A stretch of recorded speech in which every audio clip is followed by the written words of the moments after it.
तेषाम एक भक्ति, उनमें एक की याद वाला, नित्ययुक्तः ज्ञानी विशिष्यते।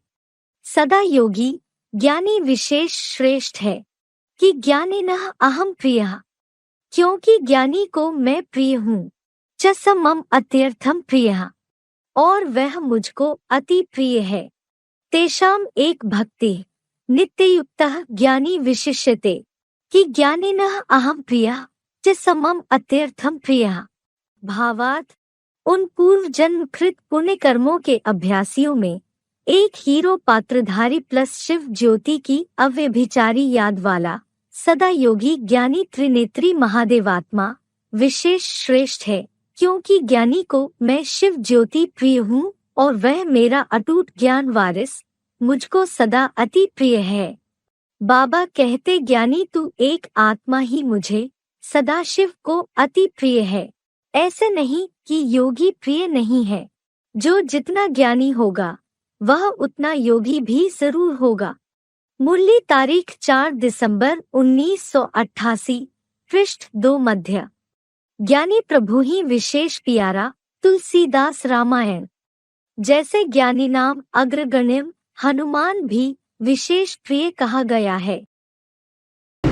ज्ञानी तो आत्मा किसे कहता है? सच्चे आत्मा। ज्ञानी तू आत्मा मुझे विशेष प्रिय है। ज्ञान माने जानकारी, और ज्ञानी माने जानकारी रखने वाला।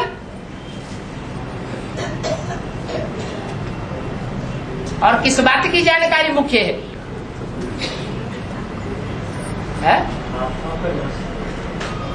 बाप की जानकारी और अपने आप की जानकारी और ड्रामा की जानकारी, इनमें भी मुख्य है बाप की जानकारी।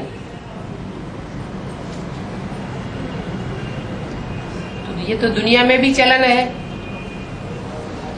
कोई किसी को कब प्यार करता है?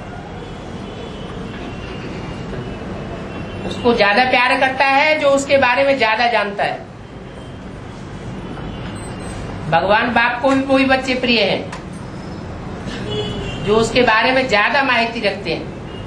तो कई आत्मा है ज्ञान बहुत सुनाते हैं लेकिन 10-15 मिनट भी बाप की आगे नहीं बैठ सकते। तब योगी तो आत्मा मुझे विशेष प्रिय कहना सही है ना, तो ज्ञानी आत्मा क्यों बोला? सब कुछ साथ। क्योंकि जो जितना ही ज्ञानी होगा वो उतना ही योगी बन सकेगा। ज्ञानी माने जानकार, जानी जाननार। बाप को जानने वाला है तब ही तो याद कर सकेगा। जानने वाला ही नहीं है तो याद में भी कमी आ जाएगी या नहीं आ जाएगी?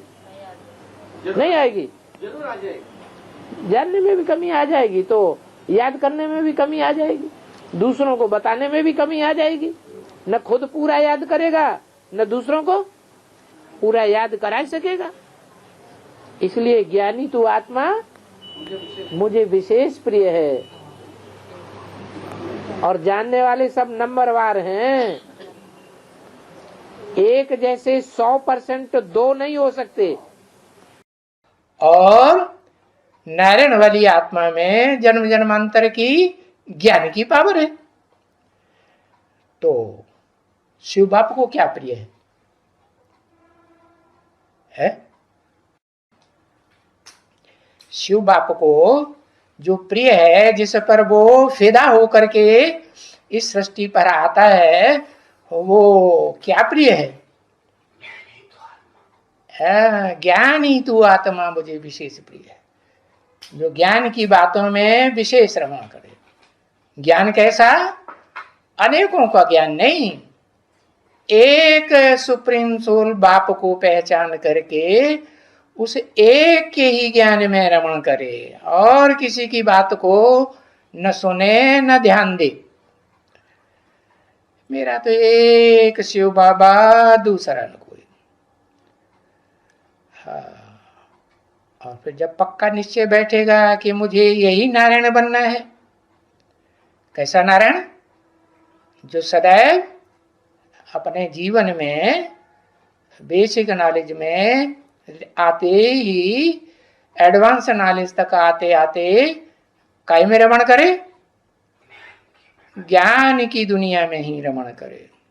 आप बोलते हैं ना मुझे ज्ञानी तो आत्मा विशेष प्रिय लगती है। हाँ, ये कभी नहीं बोला मुझे योगी तो आत्मा विशेष प्रिय लगती है, ज्ञानी तो आत्मा विशेष प्रिय लगती है।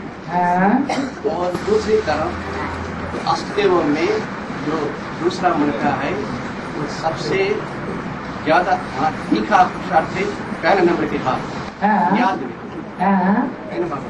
तब मुझे योगी तो आत्मा विशेष प्रिय लगता है, ऐसा कहना ठीक है ना? ज्ञान आत्मा ये कहने वाला कौन आत्मा है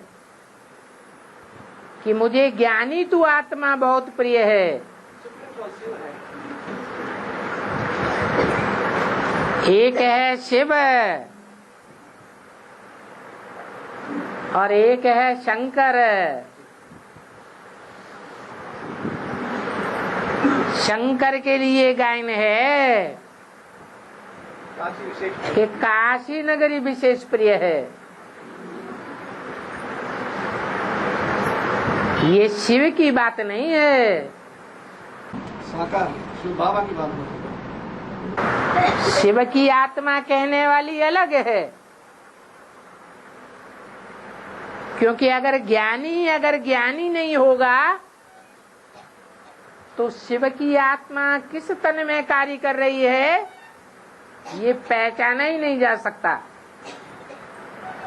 और जब पहचान ही नहीं होगी तो याद कर ही नहीं सकता। इसलिए शिव के लिए ज्ञानी का बहुत महत्व है। और शंकर तो खुद ही याद में रहता है, शिव याद में रहता है या शंकर याद में रहता है? तो शंकर को अपनी क्वालिटी वाला पसंद है और शिव को अपनी क्वालिटी वाला पसंद है। तो बाप को कौन से बच्चे प्रिय हैं? वो बच्चे प्रिय हैं जो सब कुछ जानने की इच्छा रखते हैं। क्या ऐसी कोई बात नहीं रहे दुनिया की है जो बच्चों को पता न चले? अपने 84 के चक्र के 84 जन्मों को जानने की तो इच्छा रहती है सबको, लेकिन सारे संसार का सारा ज्ञान बुद्धि में बैठे तो कहेंगे जरूर बाप ऐसी इच्छा करने वालों को अंत देंगे या नहीं देंगे? देंगे। और जिनको इच्छा ही नहीं है, उनको धन की इच्छा है तो धन दे जाएंगे।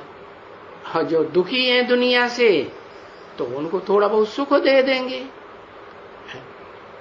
जो प्रजा वर्ग होता है ना, सूर्यवंशियों का होता है कि नहीं, तो वो भी तो सुखी रहते हैं ना, सुखी रहते हैं। बाकी ऐसे थोड़े ही कि वो ज्ञान के भंडारी से अकूट ज्ञान का भंडार उठा लेते हैं, नहीं।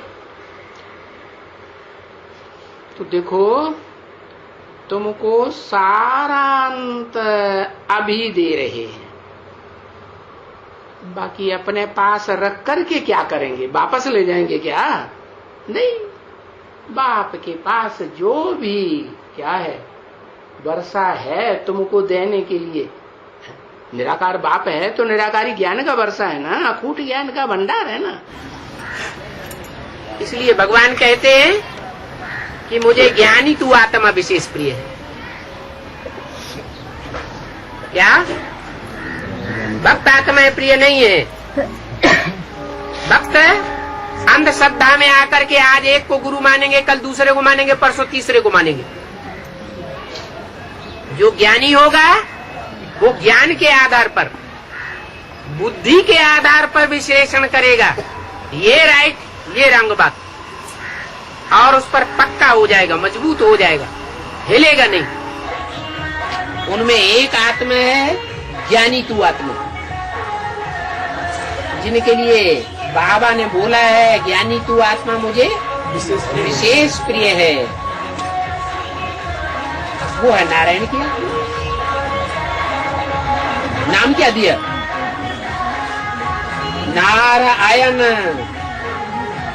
नार माने ज्ञान जल, आयन माने घर, जिसका घर कहाँ है? ज्ञान जल में ही सदैव घर है। कब की बात है? सतयुग त्रेता द्वापर कलयुग की बात है या संगम युग की बात है? संगम युग की बात है कि वो आत्मा जब से अपने स्वरूप को पहचानती है, जब से शिव बाप के जीवन कहानी को पहचानती है, तब से लेकर के आदि से लेकर नहीं, जब से पहचान होती है, तीसरा नेत्र खुलता है, तब से लेकर के और संगम युग के अंत तक, माने इस कल्प का अंत होने तक वो अटल निश्चय बुद्धि होकर रहती है।